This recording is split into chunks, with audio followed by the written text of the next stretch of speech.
313-778-7600. 313-778-7600 is the call-in number if you have a question or comment. Welcome to the African History Network show. It is Wednesday, May 4th, 2022, and we are live. I'm your host, Brother Michael Imhotep. It is calling numbers 313-778-7600. 313-778-7600 is the call-in number if you have a question or comment. We're broadcasting right here on 910 AM Superstation, WFDF here in Detroit, and also on our social media platforms, the African History Network on Facebook, and Michael Imhotep, IMHOTEP, on YouTube. Well, this morning, a lot of people awoke to the news of an attack on Dave Chappelle, comedian Dave Chappelle, who has drawn criticism in the past few months because of statements regarding the trans community, transgender people. But Dave Chappelle was tackled last night at a comedy show in LA. Okay, so a lot of people woke up to this news today. Dave Chappelle attacked on stage by Dave Chappelle attacked on stage in LA by an outraged fan, and the man was armed with a replica of a gun that had a blade attached to it. He was armed with a replica of a gun that had a blade attached to it. So Good Morning America has a story about this, as well as Hollywood Reporter. All the news outlets are reporting on this. So I posted an article about this early this morning. Okay, has almost 1,000 likes on it and a ton of comments. Hollywood Reporter has a story on this. Dave Chappelle attacked on stage at Hollywood Bowl. It was so the man was arrested. He was stopped. So Dave Chappelle was not hurt. He was stopped by security, and Busta Rhymes was there, and Jamie Foxx, and they helped secure the man. So he's been arrested, 23-year-old man. So we have some details on that, some updates on that. Dave Chappelle is all right, so that's good.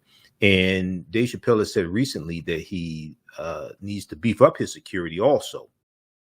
Okay, so isn't that this happened? So we're going to talk about that. And then another story that we reported on some months ago, and then we see some movement on this, deals with menthol cigarettes in the African-American community. Menthol cigarettes and the African-American community. So we know some months ago, we know the Food and Drug Administration under the Biden administration was proposing banning menthol cigarettes. Okay. And menthol cigarettes appeal to African Americans. They have a minty taste to them. 85% of African Americans who smoke menthol cigarettes, Cools and Newport, things like this. So there's a proposed ban, and the ban is advancing. It hasn't gone into effect yet. It hasn't been totally finalized, but it's progressing towards a ban on the manufacture of menthol cigarettes. Now, you have some in the African-American community who are applauding the ban, and it is, one estimate shows that it can save 640,000 lives over the next 40 years, and about 230,000 of those lives will be African Americans. You have some others who are against the ban and say that it will unfairly target African Americans. They may be harassed by police, etc. Okay, so we have some information on that. And April Ryan, who's the White House correspondent for the Griot, April Ryan asked a question to Jen Psaki, White House press secretary Jen Psaki, a couple days ago at a White House press briefing. So I'm going to let you hear what happened there also. Okay, so we're having some technical difficulties here. Just bear with me. Those watching on Facebook and YouTube, the computer's freezing up for some reason. So we're going to talk about how the tobacco industry targeted African Americans with menthol cigarettes. How the tobacco industry targeted African Americans with menthol cigarettes. And this is extremely important because one of the ways that they did this is through marketing and sponsoring jazz festivals, sponsoring events where African Americans attend, like the Cool Jazz Festival, sponsored by Cool Cigarettes. Okay, so we're going to look at some of the ways that cigarettes were marketed to the African American community after the cigarette companies knew the harmful effects of cigarettes. The American Cancer, so I think it's the American Lung Association. The American Lung Association has some information that we've dealt with before, and I'm going to see if I can pull this up here. And it deals with how the number of known carcinogens that are in cigarette smoke. Okay, what's in a cigarette? What's in a cigarette? So there, a lot of people don't know this, but there are approximately 600 ingredients in cigarettes. There are approximately 600 ingredients in cigarettes. Only a fraction of those ingredients are listed on the package. Okay, so this should cause you to start asking more questions. We look at this very quickly here from the American Lung Association. What's in a cigarette? What's in a cigarette? There are approximately 600 ingredients in cigarettes. When burned, cigarettes create more than 7,000 chemicals. When burned, cigarettes create more than 7,000 chemicals. At least 69 of these chemicals are known to cause cancer, and many are toxic. At least 69 of these chemicals are known to cause cancer, and many are toxic. Many of these chemicals are found in consumer products. These products have warning labels such as rat poison packaging. While the public is warned about the danger of the poisons in these products, there is no such warning for the toxins in tobacco smoke. Okay, now this is from the American Lung Association at lung.org, lung, Lung.org. What's in a cigarette? So you have to then ask the question, well, why are cigarette manufacturers disproportionately targeting African Americans with menthol cigarettes, and what is the negative effect of this? Okay, and how do we fight against this? All right, so we'll talk about that on today's show. Now, on the African History Network show, we focus on educating, empowering, and inspiring people of African descent throughout the diaspora and around the world, because right now it's corrects your own behavior. What you do for yourself, what you do to yourself, and what you allow other people to do to you and get away with is based upon what you think about yourself. What you think about yourself is based upon what you have been taught about yourself. What you've been taught about yourself is based upon everything you've read, heard, and seen about yourself. So when you control the radius of a man or woman's thoughts, you control the circumference of his or her actions, because the mind can't do or teach what it doesn't know. Now, we deal with a number of different topics here. On the African History Network show, we deal with current events and history and politics, education, economic empowerment, entrepreneurship, relationships, love, sex, health issues, and much, much more. Sign up for our email newsletter. Text the word Kemet, Kemet, to 22828 to sign up for our email newsletter. Text the word Kemet, Kemet, to 22828 to sign up for our email newsletter. Also visit our website, AfricanHistoryNetwork.com, AfricanHistoryNetwork.com. You can sign up for our email newsletter there as well. Okay, I want to go to this first story here. This deals with Dave Chappelle. We're going to clip number one, Shakita from Good Morning America. Let's go to clip number 1. Dave Chappelle attacked on stage during stand-up set. Let's go to clip number 1. Dave Chappelle attacked on stage by armed man while performing at LA's Hollywood Bowl. So this happened overnight. CBS News is reporting on this from May 4th, 2020. Let's go to the clip. Let's go to the clip. The suspect was reportedly armed with a gun and a knife. Kaylee Harping is there with the latest. Good morning, Kaylee. Good morning, George. Dave Chappelle has been known to stir up controversy, but this chaotic scene was not meant to be a part of his show. Walking into the Hollywood Bowl last night, you were supposed to check your cell phone, but of course, some made it in and captured this shocking attack on Dave Chappelle. Yes, sir. Overnight superstar comedian Dave Chappelle tackled on stage in the middle of a performance at the Hollywood Bowl. On Highland and at the Hollywood Bowl, suspect was armed with a gun and a knife, and that's for additional. The subject is a black teen, 85 years, wearing a black hat, blue flannel, gray pants.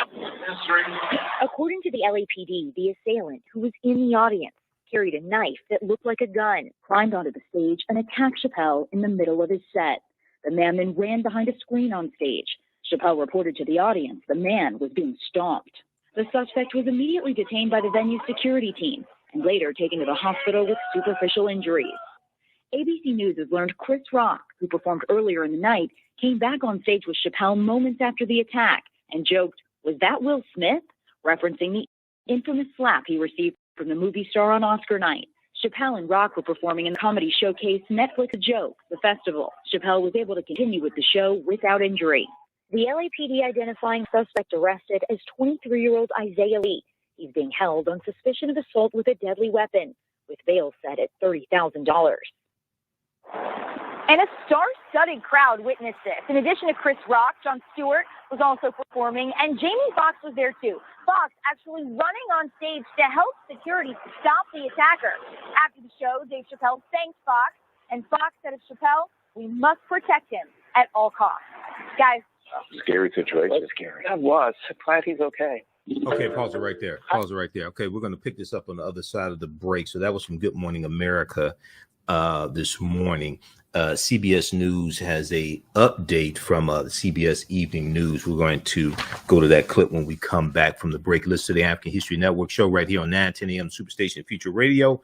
I'm Michael Imhotep. We'll be back in a few minutes. Jeanette Davis is a well-established author with 6 published books. Black Survival in White America from Past History to the Next Century was published in 1995, and it delves into the history of African Americans before slavery up to contemporary times. The Great Divide Between Blacks and Whites was released in 2008, and her autobiography, Black Just Like My Mama, was published in 2010.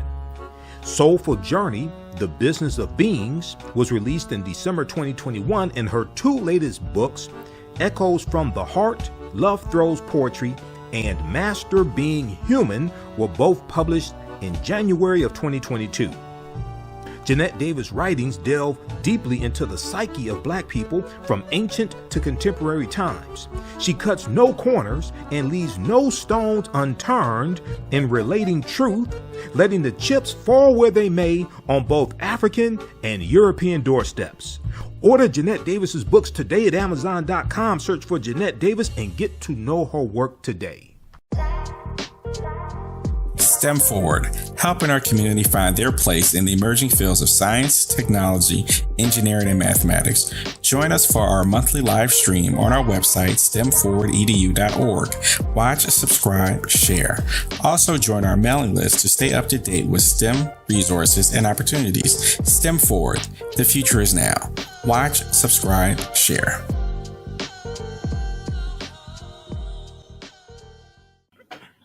On the African History Network show, we deal with current events of history and politics, education, economic empowerment, entrepreneurship, relationships, love, sex, health issues, and much, much more. Unfortunately, many people confuse what racism is. Racism is a power structure. It was laws and policies that put us in this predicament. There's going to be laws and policies that take us out. So when you control the radius of a man or woman's thoughts, you can control the compass of his or her actions, because the mind can't do or teach what it doesn't know. We have it all on 910 AM Superstation.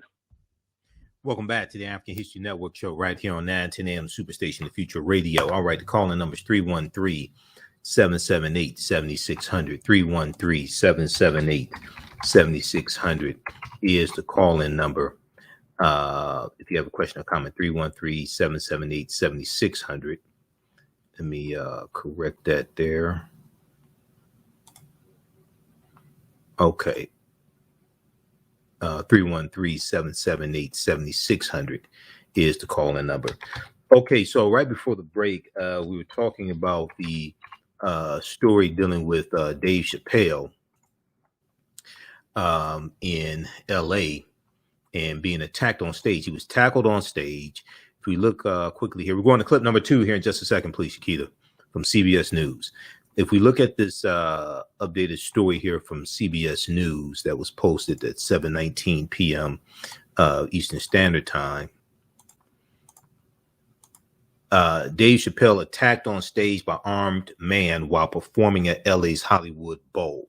Okay, so this happened last night.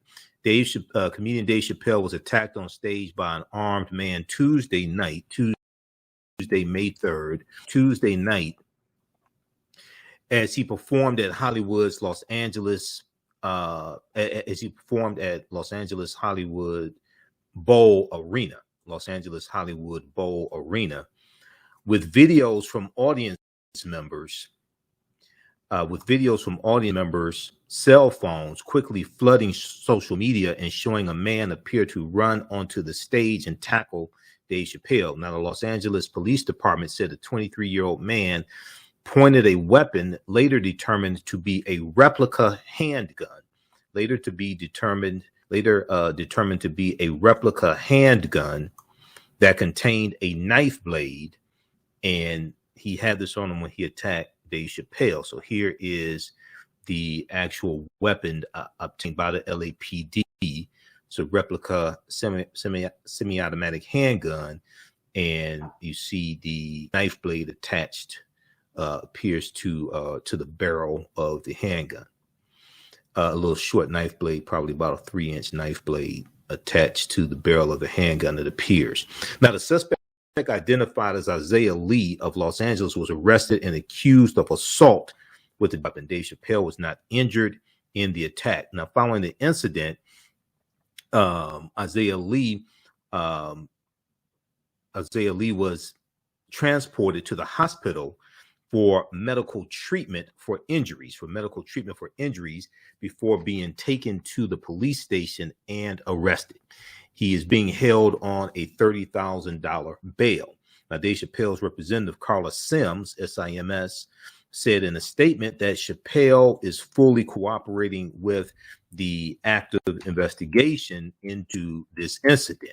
Okay, so we saw I saw video that people shot from their cell phones. Okay, and we saw video of apparently Isaiah Lee on the stretcher after the incident. Okay, and he was looked like he was well, the security subdued him. His arm is in a strange position, not exactly sure of if anything's broken or what have you. So I'm going to wait to get some accurate information before I talk about that. But his face appears to be bleeding. So, they stopped him. And I don't think he's going to try that again. Let me just put it like that. I don't think he's going to try that again anytime soon. So, but this is causing comedians. Now, if you go back to, we're going to clip 2 in just a second, Shakita. If you go back to when Will Smith slapped Chris Rock at the Oscars, after that, on I think it was Ellen DeGeneres show or another one of the talk shows, Wanda Sykes, who was one of the 3 co-hosts of the Oscars, Wanda Sykes talked about how she was traumatized by the incident. And she also talked about, either in that interview or shortly after that, she talked about, being apprehensive about performing on stage again. Okay. because Will Smith came up on stage and slapped Chris Rock. Now, I'm not blaming Will Smith for this or anything like this. However, I follow different comedians, different entertainers on social media, especially Instagram. And some of them are talking about an increased anxiety they have of performing on stage because of because of what happened, Will Smith slapping Chris Rock. Okay. So I think you're going to see increased security, especially at comedy shows, and you never know when you have somebody in the audience who is unstable. Okay. You never know if you have somebody in the audience who's mentally unstable and could be triggered. Now I want to go to clip number 2. This is from CBS News, CBS Evening News from today. They have an update on the story. Let's go to clip 2, please, Shakita.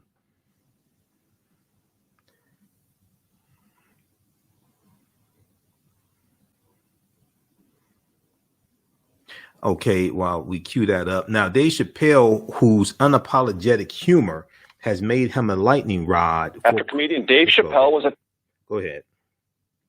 attacked on stage last night in Los Angeles. Chappelle was not injured, but the incident could have turned tragic. Police said the man who rushed the stage was carrying a knife. CBS's Lilia Luciano has the details. Dave Chappelle never saw it coming. The man police have identified as 23-year-old Isaiah Lee started on stage and delivered a powerful body tackle that appeared to knock the wind out of Chappelle. Security quickly subdued the man off to the side while Chappelle gathered himself and carried on. Y'all want to rock? Police say Lee had a replica gun with a knife blade tucked inside. Appearing bruised and with a shoulder injury, he was taken to the hospital and later charged with felony assault with a deadly weapon. We got to make sure we protect him at all times, man. Comedians Jamie Foxx and Chris Rock were there. Rock delivered a punchline more than a month in the making. Was that Will Smith? Police have not offered a motive for last night's attack. I do not know or understand at this point that this was a targeted event. Last night was the latest high-profile attack on a comedian. Curtis Shaw Flagg recently tightened security at the Laugh Factory in Chicago after an audience member attempted to rush the stage. Is it that people can't take jokes anymore? More and more people are taking it very personally in really responding in a way that I never imagined. Chappelle has recently generated intense criticism over several jokes about transgender people, but has not formally apologized. Lilia Luciano, CBS News, Los Angeles. Okay. All right. So, like I said before, I don't think Isaiah's going to try that again. All right. So, Busta Rhymes was there. Jamie Foxx. And there's a bunch of security when you watch the video. They have clips of it here in the article from CBS News. He tackles him. You see right here. He tackles him. And let me see if we can. I want to kill the audio because I want to make sure ain't no expletives coming. So you see right there. But luckily Dave Chappelle was not hurt. Okay, because this could have been a lot worse. This could have been a lot worse. All right. So we'll update you as we get more information. All right. I want to go to this next story here. This is dealing with something very serious, but I don't think people are really taking this as seriously as they should. And this deals with the proposed ban by the Food and Drug Administration on menthol cigarettes, And this is done to save lives. And menthol cigarettes disproportionately target African Americans. Okay. We know that 85% of people who smoke menthol cigarettes are African Americans. There's a good article from NPR, National Public Radio, how the tobacco industry targeted Black Americans, how the tobacco industry targeted Black Americans. Okay, so we're going to deal with this on the other side of the break. You listen to the African History Network show right here on 910 a.m. the Superstation, the Future Radio. I'm Michael Imhotep. We'll be back in a few minutes. STEM Forward, helping our community find their place in the emerging fields of science, technology, engineering, and mathematics. Join us for our monthly live stream on our website, stemforwardedu.org. Watch, subscribe, share. Also join our mailing list to stay up to date with STEM resources and opportunities. STEM Forward, the future is now.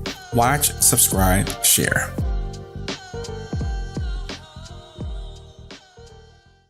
The work that I do is larger than the fashion industry. It's larger than the art world.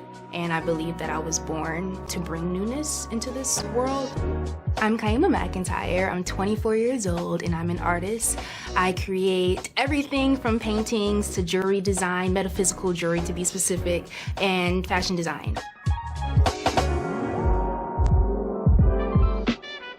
The only reason why my prom dress went viral is because people needed it. Within a few days of going viral, Notori Naughton reached out to me and she's like, I saw your dress, can you make me a dress? I was equally as shocked to be asked by a celebrity to design their dress at the age of 17. That's just one person, and the list just continues to go on to Janet Jackson, to Tyra Banks. It really hits home. That means that the discussion is happening on the grounds in real time. 910, the Superstation, Detroit's only African-American talk radio. Welcome back to the African History Network show right here on 910 a.m. Superstation, the Future Radio. All right. Be sure to visit our website, AfricanHistoryNetwork.com. You can register for the 10-week online history class I teach on Saturdays. Ancient Kemet, the Moors, and the Maafa, understanding the transatlantic slave trade, what they didn't teach you in school. Kemet's one of the original names for Egypt. This is a 10-week online class that I teach. It's very visual. I do a PowerPoint presentation. We have book references, articles, video clips. It's about 50, really over 50 articles that I reference in the class. We do with thousands of years of history, what leads up to the transatlantic slave trade taking place. We do with the African presence in the Americas, going back at least 56,000 years. We do with the 800-year occupation of Europe by the Africans known as the Moors, and what leads up to the transatlantic slave trade taking place. Okay, so the class is on sale, $80, regularly $130. As soon as you register, you can watch class number 1. We do the sessions live. All the sessions are archived and recorded. You can go back and watch them anytime. So even a year or 2 years from now, you'll still have access to the full class. You can go back and watch it. All right. The new documentary, Heavy is the Crown, from director Amadeus Christ, who directed Out of Darkness, is available also at AfricanHistoryNetwork.com. And we also have a bundle pack as well for that. So you get more information about that. If you have any questions, you can also email me at AHNshow@AfricanHistoryNetwork.com, AHNshow@AfricanHistoryNetwork.com. Some of you saw the picture that I took with Professor James Small. We were both speakers at the One Africa Power and Unity Conference this weekend here in Detroit. So the Heavy is the Crown documentary features Professor James Small, Professor Kabahai Watakamane, Tony Browder, Dr. Chike. I think Dr. Chike Aku was in there as well. We've had him on the show also, and others. All right, so you'll hear more about that, but that's available at AfricanHistoryNetwork.com. Okay, I want to get to this story here. So we talked about this story dealing with menthol cigarettes. We talked about this last year. There was an article from the New York Times. Menthol cigarettes kill many Black people. A ban may be finally near. Menthol cigarettes kill many Black people. A ban may be finally near. So there was an article that we discussed previously from the New York Times from March 22nd, 2021. Okay, this one right here. And we are closer to the Food and Drug Administration banning menthol cigarettes. All right, so this article here from March 2021, New York Times: menthol cigarettes kill many Black people. A ban may finally be near.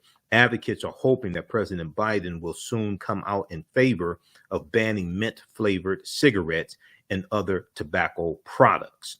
All right, so the banning of menthol cigarettes, the mint-flavored products, that have been aggressively marketed to Black Americans has long been an elusive goal for public health regulators. But COVID-19 and the Black Lives Matter movement have put new pressure on Congress and the White House to reduce racial health disparities, And there are few starker examples than this. African American smokers smoke less, but die of heart attacks, strokes, and other causes linked to tobacco use at higher rates than white smokers do, according to the Center for Disease Control and Prevention. Okay, African American smokers smoke less, but die of heart attacks, strokes, and other causes linked to tobacco use at higher rates than white smokers. It's not just dying of lung cancer. Okay, or it's not just dying of cancer. It's heart attacks, strokes, and other causes linked to tobacco usage. Now, 85% of Black smokers use Newport cigarettes or Cool cigarettes and other menthol brands that are easier to become addicted to and harder to quit than plain tobacco, according to the Food and Drug Administration. All right, so read the rest of this article here. Menthol cigarettes kill many Black people. A ban may be finally near. Now, this is from March 22nd, 2021, the New York Times. Okay, so if we look at the story here from I want to look at this one here from April 29th, 2022, from National Public Radio, NPR.org. This piece right here, how the tobacco industry targeted Black Americans with menthol smokes, how the tobacco industry targeted Black America with menthol smokes. Okay, so and on the cover page, I print up this article. On the cover page, you see Newport cigarettes. You see a Newport ad and a Cool Jazz Festival ad where Cool Cigarettes sponsored this jazz festival. Now, there's an ad for Newport cigarettes from 2011 that features a young Black couple smiling and flirting over a plate of burger and fries. Beneath them reads the tagline, pleasure. Okay, this ad here. And I remember back in the day, Ebony Magazine, okay, and cigarette ads in Ebony Magazine, okay. A different ad in this campaign has another young Black couple smiling over a park bench by some rafters while one of them holds a cigarette. Another ad features, yes, another young Black couple smiling and laughing, this time at a coffee shop. Now, menthol cigarettes have been historically heavily marketed toward African Americans. And that's had a strong enough impact that when the Food and Drug Administration proposed a ban on menthol cigarettes yesterday, okay, April 28th, all right, 2022, the agency specifically noted that the move would save the lives of between 92,000 to 238,000 African Americans. Banning menthol cigarettes, according to the estimate from the Food and Drug Administration, would save the lives of between 92,000 to 238,000 African Americans. Quote, "It's a long time coming," said Keith Waylow, author of the book Pushing Cool, Big Tobacco, Racial Marketing, and the Untold Story of Menthol Cigarette. So when people ask, now, you know, on our Sunday show, we talked about, we started going through the 19-page document that breaks down how the policies from the Biden-Harris administration are benefiting African Americans. You know, we started doing that. We've been going through that here on this show because we actually deal with like real substance here. Okay, not a whole bunch of nonsense. We deal with facts and evidence. So we're going to do a follow-up to that story this Sunday because we're on for 2 hours on Sundays, 9 p.m. to 11 p.m. We started going through this document right here that's at whitehouse.gov that very few people are talking about. came out February 28th, 2022, is the update to the document that came out October 2021 at whitehouse.gov. Okay, they updated this. It's 19 pages. I printed it out. I'm going through it. Those who came by my vendor table at the One Africa Power and Unity Conference here in Detroit this past weekend, some of the people that came by and they listened to my show, I showed them this document, told them take a picture of the cover of it, go to whitehouse.gov and read it. Because this is talked about very little here in mainstream media. Okay, we're going to do a follow-up and get deeper into this on our Sunday show to break this down. You can add to this, okay, banning menthol cigarettes, which will save African-American lives. So in addition to 33% of African-American children being lifted out of poverty by the American Rescue Plan, the child tax credit and the American Rescue Plan, in addition to that, okay, in addition to $5.8 billion in aid going to HBCUs in 2021, which is a record number of funding for HBCUs for 1 year. In addition to all that, in addition to the Emmett anti-lynching bill being passed, and the first time an anti-lynching bill has been passed in 122 years, we've been fighting for an anti-lynching bill since 1900. In addition to all that, you can add trying to save African-American lives by banning menthol cigarettes. In addition to all this stuff that's in here, 19 pages, and it deals with how the infrastructure bill will help us. It deals with how the American Rescue Plan has helped us. In addition to all that, you can add to saving between 92,000 and 238,000 African-American lives as well by banning menthol cigarettes, if you just want to deal with some tangibles. Okay, let's continue. So let's go back to this article here from NPR. So Keith Wayloo, author of the book Pushing Cool, Big Tobacco, Racial Marketing, and the Untold Story of the Menthol Cigarette, he said banning menthol cigarettes is a long time coming. Okay, now in 1964, federal regulators barred tobacco companies from advertising to their key youth demographic. In 1964, tobacco companies barred the federal regulators, I should say, barred tobacco companies from advertising to their youth demographic. That meant no advertising on college campuses. No advertising on college campuses. No handing out free loose cigarettes to people under 21 years old. Quote, it's then that the industry began to pivot aggressively towards marketing, towards target marketing in Black communities. Okay. After those markets were closed to them and they couldn't advertise on college campuses, things like this, according to Keith Wayloo, author of the book Pushing Cool, Big Tobacco, Racial Marketing, and the Untold Story of the Menthol Cigarette, then tobacco companies started to aggressively pivot towards targeting the African-American community. All right. So a lot of Black periodicals like Ebony magazine became, now I'm not talking Ebony, okay, but I remember seeing those ads and they made it look cool. They made it look cool. Okay. A lot of Black periodicals like Ebony magazine became so dependent on tobacco advertising that they were silent on the devastating impact of smoking in the African-American community. The push went beyond just imagery in magazines and billboards. Tobacco industries specifically found influencers in Black communities, Keith Wayloo said. He said it could be a barber, a bellhop at a hotel, and gave them free samples to build markets surreptitiously.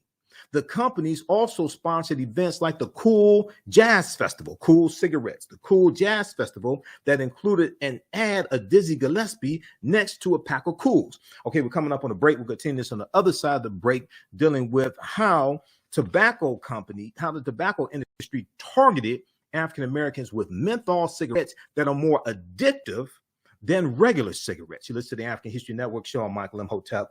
We'll be back in a few minutes. Abundant Capital Group is a real estate investment company with over 20 years of experience in real estate. They specialize in two areas of real estate. One, they solve real estate problems with creative financing solutions that give the seller the most money for their property. And two, They show individuals how to get a higher rate of return on their investment capital with real estate note investing. If you are looking to sell or need to sell your property, here is what they provide. Market value offer, even if you have little or no equity. They typically pay all closing costs, which can be thousands of dollars. They close on a date of the seller's choosing, and the seller does not have to be out of the house at the time of closing. They take the property in an as-is condition, and the seller is not required to make any repairs. Give them a call or email them today for a free consultation and see how they can help you with your real estate needs. Call them at 973-475-8488. That's 973-475-8488. Visit their website, abundantcapitalgroup.com. That's abundantcapitalgroup.com. And email them at acg@abundantcapitalgroup.com. Follow them on Instagram and Facebook at Abundant Capital Group. The work that I do is larger than the fashion industry. It's larger than the art world. And I believe that I was born to bring newness into this world. I'm Kaima McIntyre. I'm 24 years old and I'm an artist. I create everything from paintings to jewelry design, metaphysical jewelry to be specific, and fashion design. The only reason why my prom dress went viral is because people needed it. Within a few days of going viral, Notori Naughton reached out to me and she's like, I saw your dress, can you make me a dress? I was equally as shocked to be asked by a celebrity to design their dress at the age of 17. That's just one person, and the list just continues to go on, to Janet Jackson, to Tyra Banks. It really hits home. That means that the discussion is happening on the grounds in real time. Welcome back to the African History Network show right here on 910 AM, the Superstation. Okay, we're going to clip number 3 from PBS NewsHour, Shakita. Clip number 3. All right. So right before the break, we were talking about how the tobacco industry targeted African Americans, how the tobacco industry targeted African Americans with menthol cigarettes. Okay, so advertising in periodicals like magazines like Ebony Magazine, sponsoring things like the Cool Jazz Festival. Okay, according to a 2018 national survey on drug use and health, 85% of Black smokers preferred menthol cigarettes. 85% of Black smokers preferred menthol cigarettes. The Food and Drug Administration had banned flavored cigarettes from being manufactured or sold in 2009, but menthol cigarettes slipped by because of a split in the Congressional Black Caucus, many of whom looked to campaign donations and support, said Keith Waylu.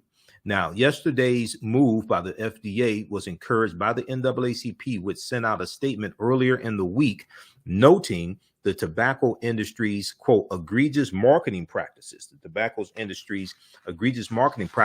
including giving out free cigarettes. Isn't that what drug dealers do? Give out free samples? I'm just curious. I know Mrs. Fields Cookies does that, but, we're talking about nicotine is addictive. It's a drug. Quote, this pattern of activity continues today with expanded marketing strategies like supporting and providing sponsorship funding for events,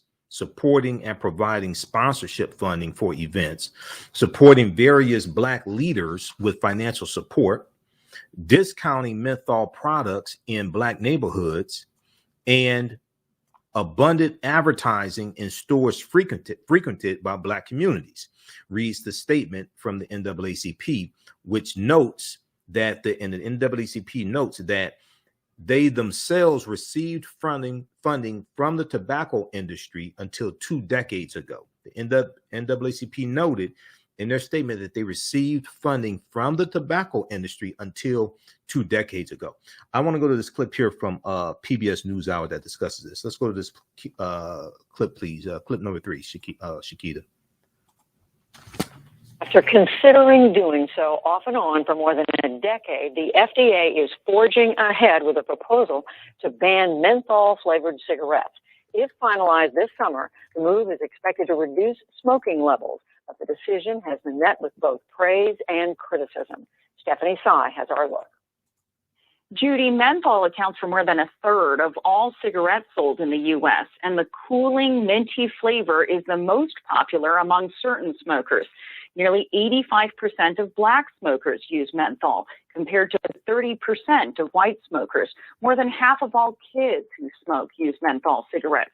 The FDA said the ban could prevent up to 650,000 smoking deaths over 40 years.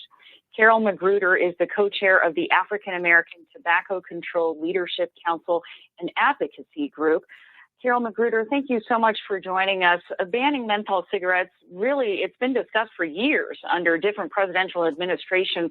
How big of a deal is it that this FDA under Biden is finally making this move? This is a monumental day in public health. The day of the century, I would say, of the last 100 years, this ruling is that important. We want to make sure people know it's not done. This is the beginning of that process, and so we still need to very much participate in it, and we need to understand that the tobacco industry could also have lawsuits to block it. So this is the beginning of the end, not the end, but it's a monumental day, and the FDA is finally doing what they were mandated to do in 2009 when the Tobacco Control Act was passed, and that was to do something about menthol. So it's taken a lot of push, a lawsuit on our part, with our co-plaintiffs, Action on Smoking and Health, and the American Medical Association and the National Medical Association to get them to move, and they finally have, and we are very grateful. The FDA statement out today explained the effects of menthol cigarettes, and one of the facts that I think a lot of people may not know is that the flavor actually enhances the addictive effects of nicotine. We also know they are the most preferred cigarettes among black smokers, which your group specifically focuses on, Carol. Talk about some of the ways in which tobacco companies over the years have pushed these cigarettes on black communities. Well, through the tobacco industry's own documents that were released as a part of litigation over all these years, there have been some research papers that have come out. One is called Institutional Racism. The other one is Smoking with the Enemy. And it documents in the tobacco industry from their own documents how they have preyed upon African Americans, how they had special quote-unquote urban programs for black people. They distributed free cigarettes in our communities across this country to children as young as 9 years old. One of those children was Dave Chappelle. When he was 14 years old, he was given free cigarettes in Washington, D.C. in the Metro station. And he talks about in some of his interviews how he went home and he decided he was going to learn how to smoke. And so that seeding of these deadly addictive products in our communities has been going on for decades. And while we've been very busy fighting for civil rights and all of the other things that have happened with black people in this country, the tobacco industry has been there in the background, addicting us each generation after generation. In the last 20 years, there have been 1 million black people who have died from tobacco-induced diseases. My mother died from breast cancer. We do all kinds of research on what causes breast cancer. We know what caused these 1 million deaths. What caused these 1 million deaths was the tobacco industry.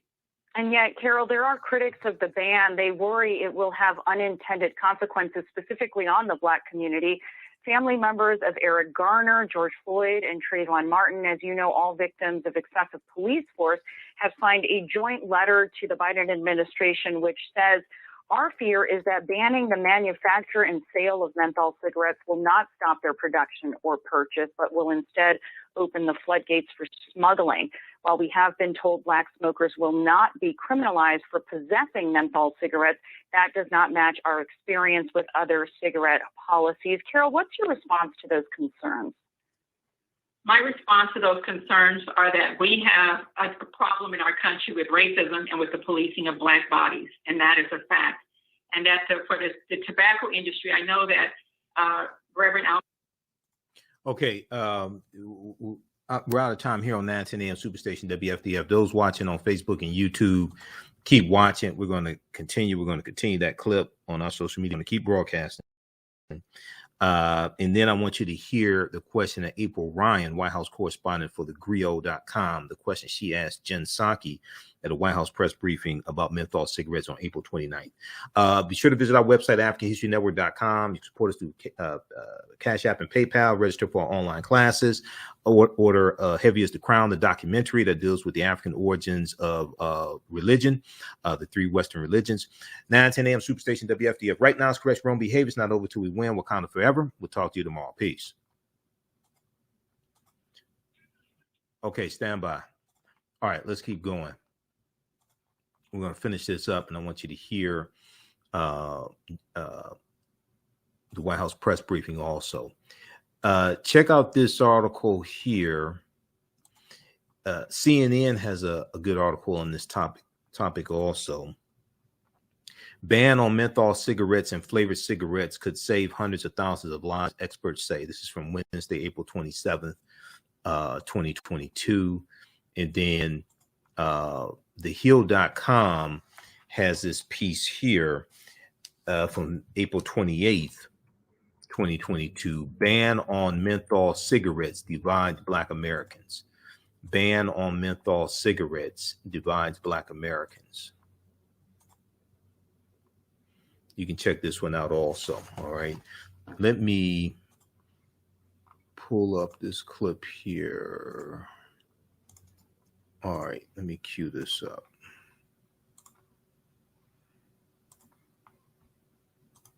Let's see here.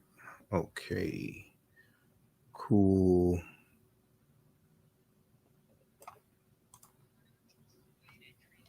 As you know, all victims of excessive police force have signed a joint letter to the Biden administration, which says, our fear is that banning the manufacture and sale of menthol cigarettes will not stop their production or purchase, but will instead open the floodgates for smuggling. While we have been told Black smokers will not be criminalized for possessing menthol cigarettes, that does not match our experience with other cigarette policies. Carol, what's your response to those concerns? My response to those concerns are that we have a problem in our country with racism and with the policing of Black bodies, and that is a fact. And that for the tobacco industry, I know that Reverend Al Sharpton and his group, they actually receive money from Reynolds American, which is Newport Cigarettes, and that he has been one of the people traveling around the country with this dialogue. And I respect Reverend Al. He's done tremendous work in our community. But on this issue, it's really the tobacco industry that is behind it. So that's the group that has killed 1 million Black people in these past 20 years. There are other national organizations that are in full support of taking these products off the market.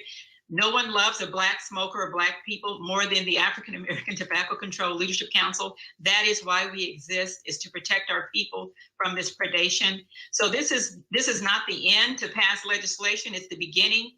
And we are all on board. Public health is on board. This is not about criminalizing Black smokers. This is about helping Black smokers and stopping another generation of Black children from being addicted to these products. Our neighborhoods do not have to be this way. And that's what we're saying. It's a new day. We are grateful to get to this day. That is the next step. Carol Magruder with the African American Tobacco Control Leadership Council. Thank you so much for joining the News Hour. Thank you so much. Okay. That was Carol Magruder, April 28th, 2022. That's on PBS NewsHour's YouTube channel. FDA proposal to ban menthol cigarettes is met with praise and criticism. Okay, that's the name of that clip. Now, the statement here from, if we go to the article from thehill.com, that talks about Biden's planned ban on menthol cigarettes divides Black Americans. They reference Reverend Al Sharpton in here, and they have a statement from him. It says, but some top leaders have taken a loud stance against moving forward with the ban, including activist Reverend Al Sharpton and attorney Ben Crump. Quote, we have not said we opposed it. We have not said we opposed it. What we said was we like to see a study, a commission to study how they deal with the unintended consequences, how they deal with the unintended consequences before they impose a ban, Reverend Al Sharpton said in an interview with TheHill.com. Eric Garner's mother, as well as Trayvon Martin's mother and George Floyd's mother, penned a letter to the White House last week urging the administration to make an effort to fully comprehend the criminal justice implications the ban could have on the African American community. All three maintained in the letter to Susan Rice, the director of the Domestic Policy Council, that they in no way encourage, support, or promote smoking. Okay, they in no way encourage,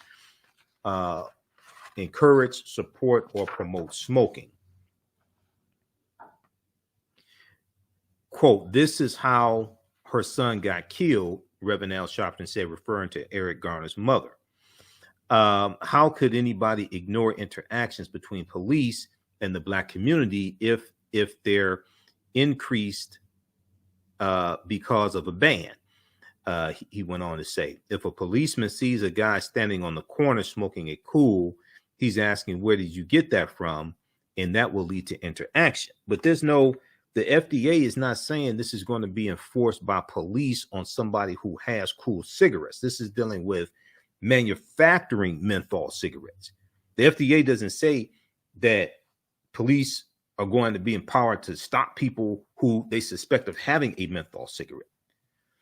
Now, Reverend Al Sharpton also suggested that the push to legalize marijuana in the U.S. could directly conflict with the effort to ban menthol cigarettes. Okay, the difference is menthol cigarettes nicotine is addictive, and marijuana is not like addictive like nicotine is addictive.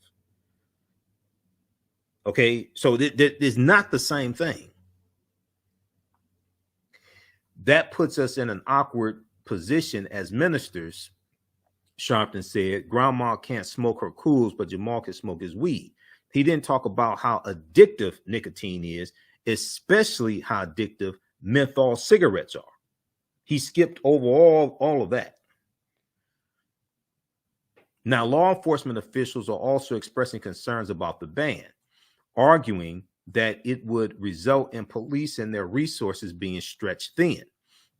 There's really, from what I read, no clear-cut enforcement component, said Elliot Boyce, director of the New York State Police Employee Assistance Program, New York State Police Employee Assistance Program, because there's no clear-cut law enforcement component that's going to leave law enforcement at a loss to try and figure out how to enforce these bans. Now, Boyce added that a ban would not necessarily do anything to stop the illegal selling of menthol cigarettes and could expand an illicit market for the cigarettes. On top of that, some law enforcement officials argue the ban does not have tough enough enforcement measures in place. Okay. So you can read the rest of this. Now, sources estimate that Big Tobacco has spent millions of dollars, if not hundreds of millions of dollars, to fight a ban over the last 20 years through federal and state lobbying. Reynolds, which makes Newport cigarettes, America's top selling menthol cigarette brand, is reportedly sponsoring Reverend Al Sharpton's work. Okay. Now, Reverend Al Sharpton responded against the allegations that he and other opponents of the ban have ties to the tobacco industry, saying their push has nothing to do with money. Quote, he said, Reverend Al Sharpton said, they come to our conferences. They didn't come this year, referring to the tobacco companies. He said they have worked with our secession program because we insisted on that, but so does Michael Bloomberg, who's funding some of these that are for the ban. So I'm not sure if Reverend Al Sharpton has said how much funding he's received from Reynolds that makes Newports. I'm not sure if he said, but it'd be interesting to know. He said, I think that they're trying to find a cheap way of not having to answer the question of unintended consequences. Reverend Al Sharpton said, referring to his critics who support the ban, "I think it's ridiculous." Now, the campaign for tobacco-free kids is funded by former New York Mayor Michael Bloomberg philanthropies. In 2020, in the year 2020, the House of Representatives passed a measure to ban flavors of tobacco products. Okay. 2020, U.S. House of Representatives passed a measure to ban flavors of tobacco products, including menthol cigarettes. That measure stalled in the U.S. Senate. The majority of the members of the Congressional Black Caucus voted for the ban at the time in 2020. Representative Robin Kelly, who supports the ban, noted there is a small divide in the Black community on the issue. Okay, quote, "Part of that is due to concerns of over policing and police brutality. Those are valid concerns," she said. However, when you look at the disproportionality, disproportionately high rates of menthol tobacco use in African-American communities compared to white communities, and the resulting disproportionately high rates of tobacco-related illnesses and disease among African-American communities, I have to support the ban. Once again, the Food and Drug Administration estimates that banning menthol cigarettes will save between 92,000 and 238,000 African-American lives. Okay. And overall, is estimated to save over the next 40 years, it's estimated to save about 640,000 lives over the next, about 650,000 lives over the next 40 years. Okay. All right. Now, other Democrats are speaking out against the ban. The prohibition era with alcohol did not work, and I believe it's government overreach to ban the sale of popular tobacco products, said Representative Elaine Luria, Democrat from Virginia. Okay, well, you're comparing the prohibition era, because prohibition era prohibited in the 1930s, banned all alcohol. Here, you're talking about menthol cigarettes, which are more addictive than regular cigarettes. So you're not talking about banning all cigarettes. You're talking about banning menthol cigarettes that are more addictive than regular cigarettes, number one. Number two, disproportionately target the African-American community, means more dead Black people. So going back and saying prohibition didn't work, I mean, to me, that's just a nonsensical argument. Representative Sanford Bishop, Democrat from Georgia, a member of the CBC, argued against stricter requirements for products preferred by communities of color. He said a ban would possibly lead to illegal and unlicensed distribution. He said the banning of the methanol cigarettes or menthol cigarettes would certainly push those people to prefer that to the illegal and illicit acquisition of these products, end quote. Now, the move to ban cigarettes at the federal level could be indicative of a trend taking shape at the local level. San Diego City Council voted on Monday, which was April 25th. That would have been April 25th. They voted Monday, April 25th, in a 7-2 vote to pass legislation that would ban the sale of certain flavored tobacco products and menthol cigarettes. Now, some have questioned the federal ban's political impact, especially in a midterm election year. A survey reported by the Washington Free Beacon, which is a right-wing Republican publication, found that voters in the swing states of Georgia, North Carolina, and Nevada overwhelmingly opposed the ban. Okay. The ban could also impact African-American voters, many of whom have been supporters of President Biden and the Biden administration. But others have brushed off this notion, arguing that there are more pressing electoral issues at hand, like inflation. Inflation is important, but saving Black people's lives is also important as well. I thought Black Lives Matter. So fighting inflation is important, but saving 230,000 to was the number 900,000 or whatever the number is, African American lives, 92,000 to 238,000 African American lives. I thought Black Lives Matter. I think that's important as well. We're talking about mothers, fathers, daughters, sons, aunts, uncles. Inflation is important, but I also thought Black Lives Matter. Quote, Black Americans first care more about the fact that the voting rights provision and the voter suppression bills are moving fast and furious in various states and localities. White of the NAACP told The Hill. Yeah, that's true, but the Food and Drug Administration don't have nothing to do with the voting rights bills.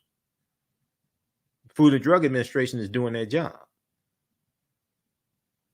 Okay, so the voting rights bills, the voter suppression bills are in state legislatures. That don't have nothing to do with the Food and Drug Administration. People act like different departments can't do different things at the same time. Just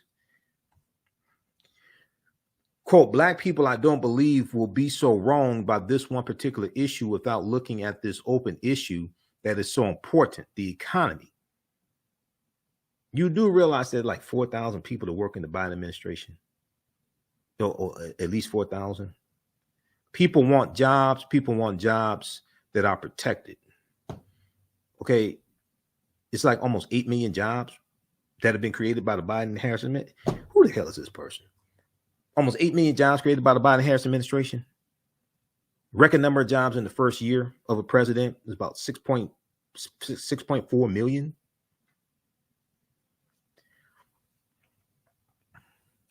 Who's this dumbass? I'm about to contact them. It's just ridiculous. Okay. You're talking about the Food and Drug Administration. That like Congress can't do one thing over here. State legislatures can't do something over here. And the Food and Drug Administration can't do something over here. It's just stupid. So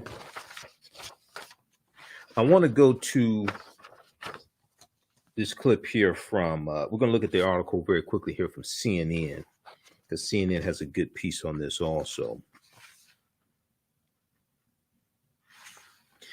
But I want you to hear what happened at the White House press briefing on April 29th. So April Ryan, who was just recognized at the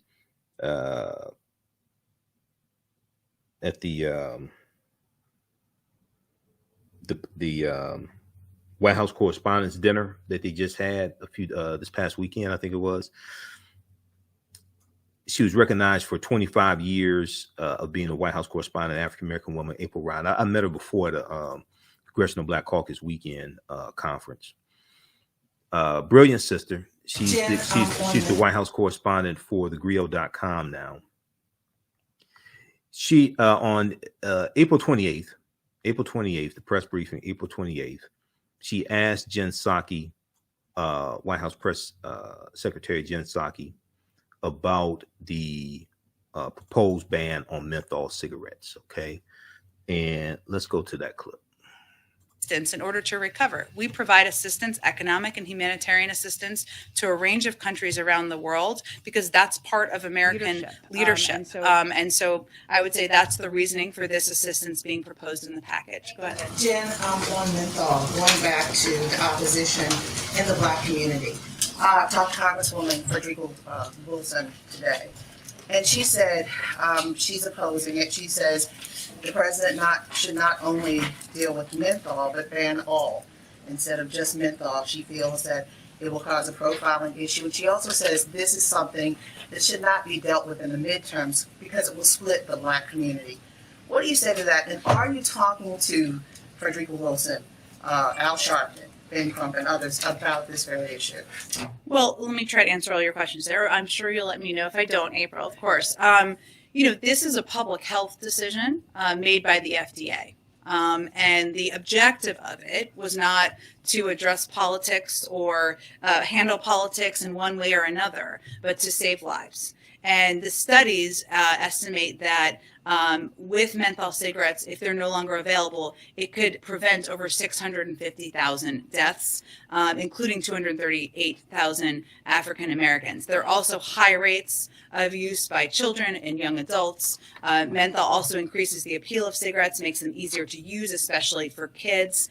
And what we have seen, as you know, is decades of targeted marketing activities at the African American community to promote further purchasing and in many ways, and for many, addiction to these cigarettes. So this is not, but what I think is important for everybody to know and understand, including opponents, is this is not targeting individuals. This is not to give anybody license to arrest somebody who is smoking a cigarette, a menthol cigarette. This is going after the manufacturers of this. It is going after those who are selling, because we have seen decades of marketing targeted activities at exactly these communities. With that said, as you say, decades, I mean, there's been efforts to stop the targeting through billboards in urban communities in the 90s and on. This is decades old. But why now? There's been progression, but why now instead of other issues? Well, I think, again, this is a public health decision that went through a public health process. It wasn't made through a political prism or made, for any other reason than the lives that it could save. Go ahead. Thank you, All Jen. right. At least 7 sailors have died by suicide. All right. So that was the White House press briefing that took place on April 28th. And that is at whitehouse.gov. That's at the White House's YouTube channel. And hold on this second here. Where is this? That's at the White House's YouTube channel. Let me stop this clip here. All right, that's at the White House's YouTube channel. That's from White House press briefing from April 28th, 2022.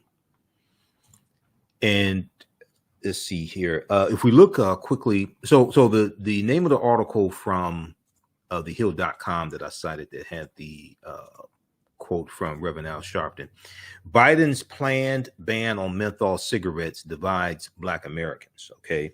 Now, the people who oppose this, they haven't said how they haven't given their proposal to save 200 and stay between 92,000 and 900 between 92,000 and 238,000 African American lives. They haven't given their proposal to do that, by the way. Just pay close attention to that.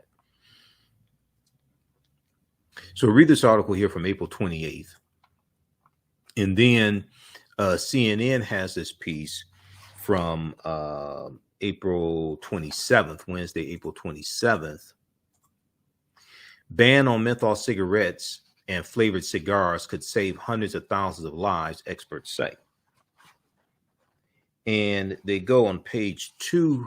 They talk page 2, menthol by the numbers. Menthol by the numbers. Menthol is an equity issue that the FDA has been considering for more than a decade. Okay, now this is as close as they've come to banning menthol cigarettes, which will save African American lives. Okay, I just want people to pay attention to this. About 18.6 million people smoke menthols in the U.S. That's about 36% of all smokers, according to the FDA, and a disproportionate number are people of color. About 30% of white smokers choose menthols, but they are by far the cigarette of choice for nearly 85% of smokers who are African American. Nearly 85% of African Americans smoke menthol cigarettes. About 40% of women smoke menthols, compared with 31% of men, according to the FDA. Now, we talk about kids. More than half of kids who smoke cigarettes use menthol cigarettes. More than half of kids who smoke cigarettes use menthol cigarettes. A survey of adults who smoke found that the majority started with menthol cigarettes. Other studies said kids who smoked menthol cigarettes were more likely to become regular smokers than occasional smokers. Now, smoking rates in the U.S. reached an all-time low in 2018, according to the CDC, but smoking is still the number one cause of preventable death. Smoking cigarettes is still the number one cause of preventable death, disease, and disability in the U.S. In general, cigarette smoking is responsible for more than 480,000 deaths per year in the U.S., including more than 41,000 deaths from secondhand smoke. Now, cutting out menthol cigarettes and cigars could have a significant effect on the number of smokers. The FDA said, by one estimate, it could prevent 650,000 premature deaths over the next 40 years. Another study projects that an elimination of menthol as a cigarette flavor could would lead 920,000 people to quit smoking, including 230,000 African Americans to quit smoking in the first year and a half. Another study projects that an elimination of menthol as a cigarette flavor would lead to 923,000 people to quit smoking, including 230,000 African Americans to quit smoking in the first year and a half. Okay, so read the rest of this article here from CNN. This is a good piece also. Because I looked at a number of different articles. These are the three I'm going to talk about. I looked at a number of different articles. I research all these topics here. And this is the result of the research. Okay, so check those out. And also the American Lung Association. At the top of the show, I showed you this from the American Lung Association, which answers the question, what's in a cigarette? There are over approximately 600 ingredients in cigarettes. Approximately 600 ingredients in cigarettes, okay? Only a fraction of those ingredients are listed on the cigarette package. Now, what is on the cigarette package is a big ass label that says, warning, smoking cigarettes could be hazardous to your health. Okay, there are over 600 ingredients in cigarettes. Only a fraction of the ingredients are on the label. But what is on the label is a big ass warning from the Surgeon General. Okay, not General Motors, the Surgeon General saying, warning, smoking cigarettes could be hazardous to your health. When burned, cigarettes create more than 7,000 chemicals. At least 69 of these chemicals are known to cause cancer, and many are toxic. Many of these chemicals are found in consumer products, but these products have warning labels. Okay, so just look at this. At least 69 of these chemicals that are known to cause cancer, and many are toxic. Okay, these are chemicals that are created when you burn cigarettes. Okay, in the cigarette smoke, and you inhale it. Many of these chemicals are found in consumer products, but these products have warning labels on them because of the chemical ingredients in the products, such as rat poison packaging has a warning label on it. But only a fraction of the 600 plus ingredients are on the package of cigarettes. While the public is warned about the danger of the poisons in these various products, there is no such warning for the toxins in tobacco smoke. Here are a few of the chemicals in tobacco smoke in other places they are found. Acetone is found in nail polish remover. Acetic acid, an ingredient in hair dye. Ammonia, a common household cleaner. Arsenic is used in rat poison. Benzene is found in rubber cement and gasoline. Butane is used in lighter fluid. Cadmium is an active component in battery acid. Carbon monoxide is released in car exhaust fumes. Formaldehyde is an embalming fluid. Hexamine is found in barbecue lighter fluid. Lead is used in batteries. Naphthalene is an ingredient in mothballs. Methanol, a main component in rocket fuel. Methanol is a main component in rocket fuel. Nicotine is used as an insecticide. Tar is a material used for paving roads. Toluene is used to manufacture paint. Okay, so read the rest of this here. All right, I'm all for banning menthol cigarettes. Should have been banned a long time ago. All right, look, hey, if you like this type of information, you can support the African History Network, $ the AHN Show through Cash App, $ the AHN Show through Cash App, also through PayPal, paypal.me / the AHN Show. This helps us keep doing the research, stay on the air, keep broadcasting, pay some of the bills, pay for these various services that we use. You can also, so we have the information at our website, AfricanHistoryNetwork.com, okay? And I'm working on building a new website as well, more user-friendly website. So I'm trying to take care of all that this week. We have the information here. When you go to our Cash App account, because I'm trying to get these fake African History Network Cash App accounts shut down. Our Cash App account is $ the AHN Show, SHOW. When you go to it, it says Michael and shows my picture there. All right.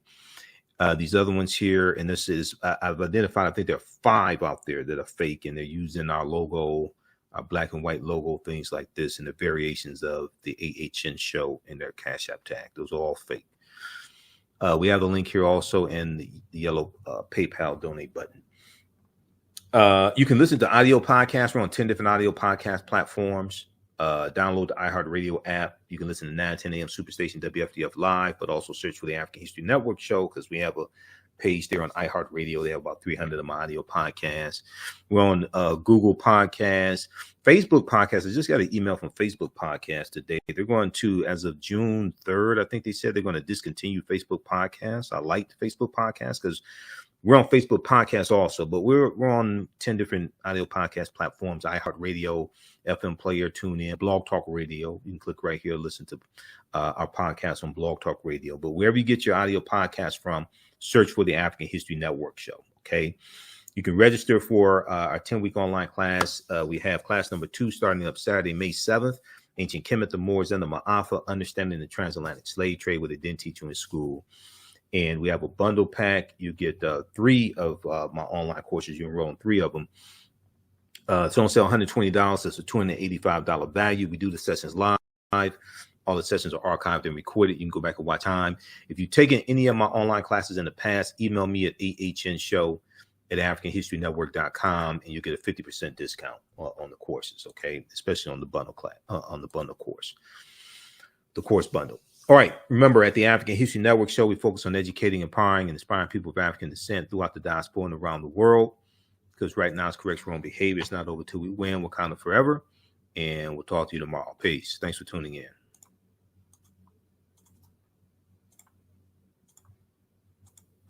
The work that I do is larger than the fashion industry. It's larger than the art world. And I believe that I was born to bring newness into this world. I'm Kaima McIntyre. I'm 24 years old and I'm an artist. I create everything from paintings to jewelry design, metaphysical jewelry to be specific, and fashion design. The only reason why my prom dress went viral is because people needed it. Within a few days of going viral, Notori Naughton reached out to me and she's like, I saw your dress, can you make me a dress? I was equally as shocked to be asked by a celebrity to design their dress at the age of 17. That's just one person, and the list just continues to go on, to Janet Jackson, to Tyra Banks. It really hits home. That means that the discussion is happening on the grounds in real time. Jeanette Davis is a well-established author with 6 published books. Black Survival in White America from Past History to the Next Century was published in 1995, and it delves into the history of African Americans before slavery up to contemporary times. The Great Divide Between Blacks and Whites was released in 2008, and her autobiography, Black Just Like My Mama, was published in 2010. Soulful Journey, The Business of Beings, was released in December 2021, and her 2 latest books, Echoes from the Heart, Love Throws Poetry, and Master Being Human, were both published in January of 2022. Jeanette Davis' writings delve deeply into the psyche of Black people from ancient to contemporary times. She cuts no corners and leaves no stones unturned in relating truth, letting the chips fall where they may on both African and European doorsteps. Order Jeanette Davis's books today at Amazon.com. Search for Jeanette Davis and get to know her work today. STEM Forward, helping our community find their place in the emerging fields of science, technology, engineering, and mathematics. Join us for our monthly live stream on our website, stemforwardedu.org. Watch, subscribe, share. Also join our mailing list to stay up to date with STEM resources and opportunities. STEM Forward, the future is now. Watch, subscribe, share.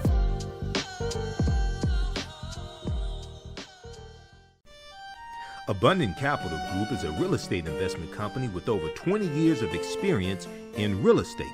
They specialize in 2 areas of real estate. 1, they solve real estate problems with creative financing solutions that give the seller the most money for their property. And 2, they show individuals how to get a higher rate of return on their investment capital with real estate note investing. If you are looking to sell or need to sell your property, here is what they provide. Market value offer, even if you have little or no equity. They typically pay all closing costs, which can be thousands of dollars. They close on a date of the seller's choosing, and the seller does not have to be out of the house at the time of closing. They take the property in an as-is condition, and the seller is not required to make any repairs. Give them a call or email them today for a free consultation and see how they can help you with your real estate needs. Call them at 973-475-8488. That's 973-475-8488. Visit their website, abundantcapitalgroup.com. That's abundantcapitalgroup.com. And email them at acg@abundantcapitalgroup.com. Follow them on Instagram and Facebook at Abundant Capital Group. What does self-care mean to you? To us, it's an opportunity to reconnect with nature. A chance to create something remarkable. At Sage and Elm Apothecary, our handcrafted skincare and household products immerse you in Earth's sweetest nectar, connecting you to nature in a way you never imagined. See for yourself and visit us at sageandelmapothecary.com.